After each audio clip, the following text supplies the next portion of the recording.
breaking news po mga kababayan. Nako po, viral na viral pa rin itong si Anticlear. Nagkahilo-hilo, nagkahetot-hetot na naman. February 19, tila gustong manakit manugod sa mga reporter dahil hirap na hirap sa mga tanong. Yan kasi ang mga sinasabi ng komento mga kababayan na tila pag nagtatanong ang mga reporter, tila trigger na trigger dito na pagka kay Sara, puro Sara, ala ka puro Duterte. Nagulat daw si BBM na tila hindi mainom-inom ang kape habang nanonood ng balita. Nanginginig ang kamay ni BBM. Hala ka, mga kababayan, dito tinanong ng reporter, totoo ba na nanginig si BBM? Nako, dito parang magwawala daw si Anticlear. Yan kasing mga komento panoorin natin kung totoo ba ito, mga kababayan, bago tayo magkomento, okay? Panoorin po natin ang tila digmaan na presscon. Mga kababayan ko, panoorin po natin paano piniga ng reporter itong si Anticlear. Ito po ang balita. Tanong mula kay Michelle Gilang, All TV. Good afternoon, Yusek. May we get the palace's reaction to the remarks from the Makabayan bloc describing Vice President Sara Duterte's announcement of her intent to run for president as a threat to congressman amid the pending impeachment complaint? They think that her declaration could be intended as a panakot to congressman, so they would reconsider their positions on her impeachment. How does the palace view these statements? Opinion po yan ng Makabayan Bloc. Siguro kung yan po yung nararamdaman nila, maaaring may katotohanan. Pero sa mga nahalal po sa House of Representatives, ganyan po ba ang gusto nilang makita ng taong bayan na sila ay natatakot dahil lang sa pagdedeklara na tatakbo ang isang vice-presidente sa pagkapangulo sa 2028? Hindi naman po siguro sila ganon kaduwag para lang matakot dahil nagdeklara lang ang isang tao na siya tatakbo sa pagka-presidente. O, kita niyo po mga kababayan ang mukha niya. Tila pilit na kunwari hindi natatakot si BBM. Sabi sa komento, nako po, si BBM nanginginig habang nagkakape. Hala ka, nanginginig na tila hindi alam ang gagawin. Kaya si Anticlear, halatadong nanginginig, nako po. Huwag ka nang magkunwari. Yan po ang sabi ng mga komento mga kababayan yan. Sabi ni Pedring, Oscar Agbayalde. Si Anticlear, halatado na takot na takot. Sunod na tanong mula kay Jean Mangalus, PhilippineStar.com. Good afternoon. Ito na. Mary Jane Veloso's family and migrant advocates have repeated their call for clemency for her. The family said that they've been directly communicating with the palace over this request. So the group even challenged President Marcos to visit Ms. Veloso. So how does the palace respond to this? Ang huli ko pong tugon, at yun po ang pinakahuling ibinigay sa aking impormasyon, inaaral po yung pinaka-minutes of the meeting para kung magkaroon man po ng pagdidesisyon ng Pangulo, wala po siya malalabag na anumang protocol or anumang nababanggit sa minutes of the meeting. Meeting po with who? Minutes of the meeting, nung ito ibinigay, nung isinorender sa atin, nagkaroon ng repatriation, negotiations for repatriation ni Ms. Mary Jane Veloso, titignan lamang po nila kung ano yung naging usap. Pero is the palace inclined to grant her clemency? Sa ngayon na hindi pa po natin masasabi dahil inaaral pa po. May timeline po ba? May timeline? Wala pong naibigay sa atin. Sunod na tanong mula kay Ann Soberano, Bombo Radio. Ito na. Nako po, ito na. Mayayari na si Anticlear dito. Nako po. Yusek, good afternoon po. Isinusulong po ni Majority Leader Sandro Marcos ang panukalang libreng kuryente para sa mga pamilyang mababa ang konsumo. Ano po ang reaksyon ng mga Malacanang dito? Sakaling maipatupad ito, sino po talaga ang sasagot sa gastos? Ang gobyerno ba o may posibilidad na maipasa ito sa ibang consumers? Sa ngayon po, ipinapairal na po ng administrasyon na libre ang hindi lalagpas sa 50 kilowatt hour na konsumo ng mga benepisyaryo ng 4Ps. So kung magiging maayos po ang provision na ito sa bill na ilulunsad or nais na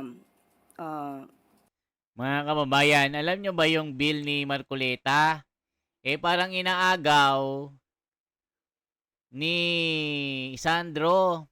May bill na dyan. So, ibig sabihin, ikikredit na naman sa inyo. Meron ng bill si Marcoleta. Kasi itong bill ni Marcoleta, hinaharang ng ilang mga kalaban. Na tila kasi magpapabango kay Marcoleta pag ito ay naipasa.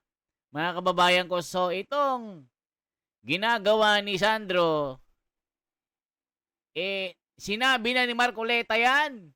Yan kasi ang sabi ni Jason Pablo ng Binyan. Mga ago na naman itong si Sandro na ito. Ang ipasa nyo kay Marcoleta, mayaman, mahirap, makikinabang. Di ba kung 2.5 ang billing mo, libre ka na. Yan na naman tayo, Auntie Claire. Yan na naman tayo, sabi ni Kiling Misopli ng Batangas City. Halaka. isa batas ni Congressman Sandro, pag-aaralan po ito. Pero maganda po ito para sa ating mga kababayan. Magiging maganda po ang epekto nito at hindi sila masyado mahirapan kung ang konsumo nila ay maliit at makaka-encourage to na wag masyado mag-aksaya ng elektrisidad o ng konsumo ng kuryente. Pero ito po'y aaralin. So hindi pa po natin masasabi kung papabor o hindi dahil kailangan pong maaral ang mga provisions na to. Salamat, Yusek. Sunod na tanong mula kay Katrina Domingo, ABS-CBN. Undersecretary, in former President Rodrigo Duterte's latest request to the International Criminal Court, sinabi niya po na i-waive niya yung right niya to appear before the pre-trial chamber because wala daw pong jurisdiction sa kanya. And in that particular filing, he also mentioned na it was the office of the president who allegedly funded the private jet that took him to The Hague. He insists na he was kidnapped from the Philippines. May we get a confirmation or a reaction from the palace with regard to the allegation na ang taxpayers' money daw po ang ginamit para pondohan o rentahan yung eroplanong nagdala sa kanya doon? Ang pagpapadala po sa dating Pangulong Duterte sa ICC or sa The Hague ay ayon po sa batas. RA 9851, maliwanag ang sinasabi sa Section 17 na kapag ang isang kaso o isang complaint ay dinidinig na sa isang state o international tribunal or court, maaari pong i-dispense with na ng gobyernong ito ang anumang pag-iimbestiga at hayaang magpatuloy ang pag-iimbestiga sa nasabing state or Kita nyo mga kababayan, abogado pa naman ito mga kababayan, kaso tila hindi ginagamit ang utak. Yan ang sabi ng mga marites sa social media. Abogado ba ito o vlogger? Vlogger, abogado. Mga kababayan ko, nako po. Hindi nyo man lang pinadaan sa korte o lokal na mga hukuman si Tatay Digong. Tapos sasabihin mo, may batas tayo dyan. Yan ang sabi ng mga basher na Auntie Claire. Nako po. international tribunal. At yun po ang ginampanan at yun ang naging paraan ng gobyernong ito para po makamtan ang sinasabi nating hustisya Wow. ng mga nag-complain or kahit po ang akusado. Kung taxpayer po ang ginamit to, ito lang po ay naaayon sa batas dahil gumaganap lang po ang gobyernong ito sa kanyang katungkulan maliban po sa sinabi nating pag-cooperate with the Interpol, papatupad ng batas na RA 9851, meron din pong residual obligation ang administrasyon na ito upang ipatupad ang dating napagkasunduan na nung tayo pa ay miyembro ng ICC o ng Rome Statute. Kita nyo mga kababayan, nung naging presidente si Tatay Digong ay wala na po. Hindi na po miyembro ang Pilipinas sa ICC. Pero sinasabi na Auntie Claire, ako po mga kababayan, ang labo mo, sabi ni Kiso Dinoche. Mga kababayan ko, tuloy pa natin. Ma'am, follow-up question. Meron pong ilang previous statements si President Ferdinand Marcos Jr. saying na his administration will not recognize any arrest warrants kasi hindi na daw po tayo miyembro ng ICC. How do you reconcile that statement from the succeeding actions of the administration? And maybe also get a categorical answer if it was the OP who funded the plane to The Hague? Pakibigyan niyo po sa akin yung konteksto na sinabi ng Pangulo na hindi niya i-recognize ang warrant of arrest na i-issue. Yes, ma'am. I will give you the link of the video later. I think he was asked during a media press briefing several years ago, even before this erupted, when the unit team was still together. He made that statement. Sa aking pagkakaalam at aking Auntie Claire, supalpal ka dyan. Supalpal ka. Sinabi yan. Sinabi ni BBM na hindi niya i-entertain ang mga warrant of arrest kung sakali ang ICC ay magpadala ng warrant of arrest tungkol kay Tatay Digong. Nakalimutan mo na ba ang mga kahapon, Auntie Claire? Meron ka na bang amnesia? Sabi ni Pedring ng Ilocosur. Mga kababayan, makakalimutin ka na, Auntie Claire. Nasuplak ka na naman ng ABS-CBN eh. Naku po. intindi sa sinabi ng Pangulo sa mga previous statements niya. Hindi niya kinikilala ang jurisdiction ng ICC. Maliban lang kung mayroong ibang legal options or rather legal study on this. Yun ang aking huling natandaan. Ayan na naman So sa ngayon, Claire. kung meron ngang batas, sinabi natin pinapairal na RA 9851, at yung ating obligasyon sa Interpol, hindi man natin kinikilala na may jurisdiction ay ICC ngayon, sa ngayon. Pero ang ICC ay nagkaroon ng jurisdiction sa mga aksyon na naganap nung tayo pa ay miyembro. At hindi po natin pwedeng iwasan yon dahil meron pong residual obligation. O, kita nyo mga kababayan, anong klase kang abogado? Sabi ni Alascadoro ng Tanawan. Grabe ka, Auntie Claire. Ayan tayo, Auntie Claire eh. Yan tayo eh. Grabe talaga. Yari si Auntie Claire. Nagka-utal-utal na naman. Ang administrasyon na ito. Ma'am, last remind, may ballpark figure as to how much we spent for that particular flight? Wala po akong detalye sa ngayon. Thank you po. Sunod na tanong mula kay Ivan Mayrina, GMA7. Yusek, sinasabi po ng Pangulo, of course, that he doesn't want to talk about the elections as of yet at gusto niya magtrabaho. Pero gustuhin man po niya at hindi, following Vice President Duterte's announcement yesterday, it's going to be political. It's going to be about the elections moving forward. How does the President see this affecting his plans, his governance? Wala, hindi maapektuhan. Maapektuhan ba ng isang vice presidente na nag-announce lamang siya na siya'y tatakbo ang pagtatrabaho ng Pangulo? Kung ang iisipin lamang ng Pangulo natin ay ang mga sinasabi ng vice presidente, hindi natatakbo ang gobyernong ito. So hindi po maapektuhan ang focus ng Pangulo para maiangat ang ekonomiya ng bansa, maiangat ang buhay ng bawat Pilipino, at masolusyonan ang issue sa baha na hindi na solusyonan noon pa. And given that, makakaasa din po kaya tayo na the President will make statements concerning the Vice President's tirades against him. Dahil, yun nga po, it's election season. Nung pa natin sinasabi, lahat ng sinasabi ng Vice Presidente, halos doon. Fake news. Ano pa ba? Ang dapat sagutin pa ng Pangulo kung kayo mismo taga-media, alam nyo na ang lahat halos ng sinasabi ng Vice Presidente ay fake news. O, kita nyo mga kababayan, fake news daw. Fake news daw. Eh, paano yung sinasabi ni Manang Aimee, ni Dean Chase, yung mga video na kumalat, na itong si Dean Chase ay isang legal forensic analyst sa Amerika. Pero hindi nila mapigil ang bunganga. Pero si Si Argota ba yon? Si Jack Argota ba ito? Hinuli. Grabe. Sunod na tanong mula kay Sammy Dinilla, Business Mirror. Good afternoon, ma'am. Mag-follow up lang po kami regarding po dun sa naging commitment ng DPWH kay President regarding sa flood control. May na-mention po ba kung may ilang target flood control projects yung target ma-complete ng DPWH before mag-start po yung rain season this year? Kahapon ay nag-usap po sila ng Pangulo. Ang detalye po ay na kay Sec Dave, pero po ang natatandaan ko na banggit sa atin, meron pong inaasahan tayo na pagpapagawa ng classrooms ng 13,000.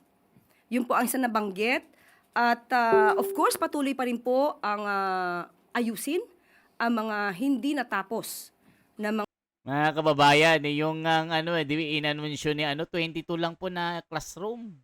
Ang napagawa ngayon 13,000 pa, posible naman 'yan. Nako, bubudol na naman si undeclare. Nako pa. mga proyekto, lalong-lalo na siyang nagiging sanhi ng pagbaha. Ibibigay ko yung detalye. Wait lang, 1,700 ba? I-correct nyo nga po ako. 22 or 7,000 or 1,700 lang na classroom the whole nationwide. Pagkakuha ko lamang po ng mga papel. Apo. Thank you po. Sunod na tanong mula kay Christian Bascones, PRTV. Ma'am, in connection lang po doon sa naunang tanong. Tanong ng masa po. Nasindak po ba yung administration dito sa several announcement like BP Sara announcing her decision to run for president in 2038 and yung sinasabi si Senator Robin Padilla supporting VP Sara and Amy Marcos? Ang Pangulo masisindak? Hindi naman po kasindak-sindak yung pag-a-announce na siya'y tatakbo sa pagkapangulo dahil ramdam na po even before ang kanyang pangangampanya sa labas. Ayan mga kababayan, halatado po sa salita ni Auntie Claire, nanginginig. Hindi raw nasindak si BBM pero sa salita ni Auntie Claire, nanginginig habang nagsasalita. Yan ang sabi ni Tondo ng Manila, Halaka. So hindi po nakakagulat kung siya mag-announce na siya'y tatakbo bilang Pangulo. Sunod na tanong mula kay Ayan mga kababayan, ay correct ko lang ha, ayon dito sa balita ha. 22 classroom lang ang nagawa ni BBM. Ayan DPWH, 22 classroom lang ang nagawa ngayong 2025. Isipin nyo mga kababayan, 22 sa isang taon. Sasabihin mo 13,000 pa ang inaayos. Halaka. Grabe na. Christian Yusores, DZMM. Yusek, nag-post po ng Instagram story si former Vice President and Naga City Mayor Leni Robredo about an ocular inspection para po sa pagbisita raw ni Pangulong Marcos. Can you confirm if the President will visit Naga anytime soon at ano po yung pakay ng Pangulo doon sa pagbisita? Nabanggit ko po kanina sa ating good news, yung Oplan kontra baha ay pinasimulan na po sa Naga City ng ating Pangulo. Busy po ngayon ang kawani ng DPWH para linisin ang mga kanal, ang estero at ang ilog sa Naga City.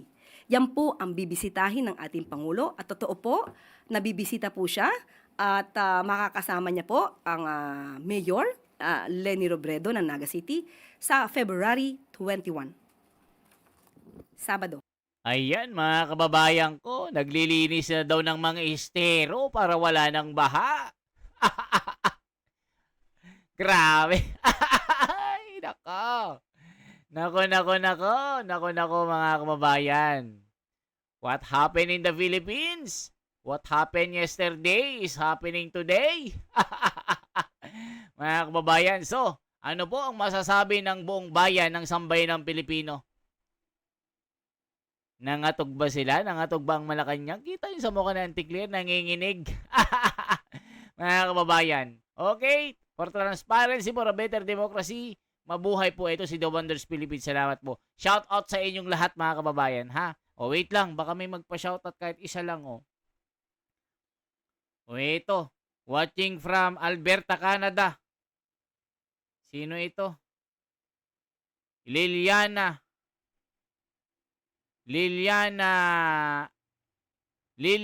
Alsaybar. Ayan, mga kababayan, from Alberta, Canada. Isa nating masugid na taga-subaybay. Salamat po sa inyong pagsubaybay, mga kababayan. Watching Lods from Hong Kong. Marilyn Valiente from China. Salamat po, Marilyn. Ayan, Marilyn Valiente watching from Hong Kong, China. Lilian Alsay ng Alberta, Canada. Salamat po sa inyo. Mabuhay po.